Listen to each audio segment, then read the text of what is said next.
ایک بچہ آ گیا، یتیم بچہ.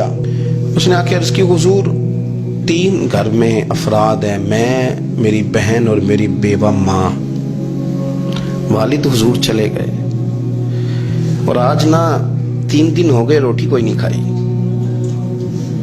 میں اس منظر کو بھی جانتا ہوں کہ جب یتیم گھر میں اکٹھے بیٹھے ہوتے ہیں اور پتہ ہوتا ہے ان کو کہ ہماری اماں کے پاس آج پیسے کوئی نہیں اور گھر میں روٹی بھی کوئی نہیں، تو پھر ان کو بھوک ہی نہیں لگتی.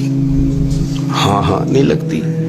اماں پوچھتی ہے پتر روٹی کھانی ہے؟ نہیں میں تو سویرے جو کھایا تھا وہ ہضم ہی نہیں ہوا. اماں جی شاہی کوئی نہیں. یہ پردے اس طرح کر کے بچائے جاتے ہیں. ایک دوسرے کو تسلیاں دینا، ایک دوسرے سے پیار کا بڑھ جانا، ایک دوسرے کے لیے جذبات اور طرح کے بن جانا حکمت الہی کے تقاضے ہوتے ہیں. یا رسول اللہ صلی اللہ تعالی علیہ وسلم، بیوہ ماں ہے، یتیم بہن ہے، 3 دن سے کھایا کچھ نہیں. قربان جائیں وہ گھر جہاں سے کائنات کھاتی ہے ساری. حضور نے فرمایا بلال جا نہ جا کے ساری ازواج مطہرات سے پوچھ گھر میں کیا ہے. حضرت بلال کہتے ہیں میں سارے گھاری پوچھ آیا، ٹٹول آیا، ٹوٹل 21 کھجوریں نکلی. یہ 2 جہاں کے شاہ ہیں اور پاس کچھ رکھتے نہیں. 2 جہاں کی نعمتیں ہیں، ان کے خالی ہاتھ میں حضور کے سارے گھر کو میں ڈھونڈ 21 کھجوریں نکلی تو لا کے میں نے پیش کر دی. تو حضور نے ڈائریکٹ اس کو نہیں دی، نبی پاک نے اپنے ہاتھ پہ رکھ لی. اور کہتے ہیں پھر حضور نے نا اپنا منہ مبارک قریب کیا کھجوروں کی. صحابہ خود فرماتے ہیں کہ یہ جو حضور نے منہ مبارک قریب کیا نا تو نبی پاک برکت کی دعا کر رہے تھے. 21 کھجوروں پہ برکت کی دعا ہوئی. حضور نے اس بچے کو بلایا، تھپکی دی، فرمایا لے جا 7 تیری 7 تیری بہن کی.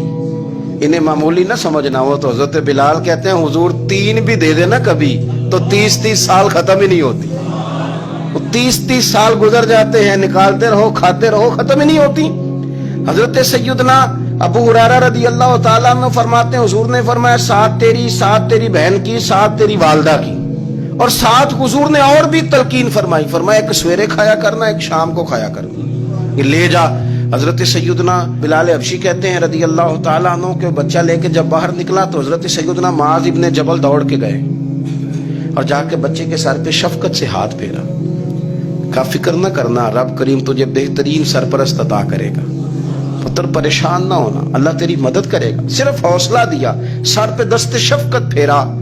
بچہ چلا گیا تو حضور نے فرمایا معاذ ادھر آؤ نا ذرا. یا رسول اللہ حکم ہو. فرمایا کس چیز نے تمہیں اٹھایا بچے کے سر پہ ہاتھ رکھنے کے لیے؟ کس نے تمہیں کہا؟ کس چیز نے تمہیں اٹھایا جو تم بچے تک پہنچ گئے؟ عرض کی یا رسول اللہ وہ جو میرے دل میں اللہ نے یتیم کے لیے رحمت رکھی ہے نا، اس نے مجھے اٹھایا تھا.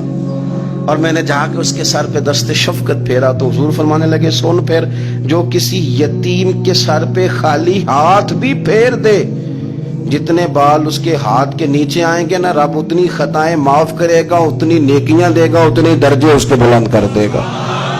خالی دست شفقت ہی پھیر دے. دینا دلانا تو بعد کی بات ہے، اس کا خیال رکھنا. تو یہ جو ہمارے مدارس ہیں نا، ان میں اکثر بچے غریب ہوتے ہیں، لیکن کچھ بچے تگڑے گھروں کے بھی ہوتے ہیں، مالدار گھروں کے بھی ہوتے ہیں. اس میں اگر کوئی ایسا بچہ آ بھی جاتا ہے نا جو یتیم ہے، کمزور ہے، تو وہ اپنے آپ کو محسوس نہیں کرتا کمزور، کیونکہ وہ یہ نہیں سمجھتا کہ میں یتیم خانے میں آیا ہوں. اس کے ذہن میں مائنڈ سیٹ یہ ہوتا ہے کہ میں مدرسے میں آیا ہوں اور میں پڑھنے کے لیے آیا ہوں. اور چونکہ وہ کچھ وزادار بچے، مالدار بچوں کے ساتھ وقت گزارتا ہے، اسی دسترخوان پہ بیٹھ کے کھاتا ہے، اسی کلاس میں سب کے ساتھ بیٹھ کے پڑھتا ہے، تو اس کی عزت نفس مجروح ہونے کی بجائے طاقت پکڑتی. وہ برابری کی سطح پہ جب آتا ہے تو اسے محسوس ہوتا ہے کہ مجھے عزت دی جا رہی. اس لیے مدارس اسلامیہ میری نظر سب سے مضبوط جگہ ہیں جہاں مساکین کی، یتیموں کی، غریبوں کی صحیح معنوں میں کفالت بھی ہوتی ہے، تعلیم بھی ہوتی ہے، عزت بھی ہوتی ہے، تربیت بھی ہوتی ہے.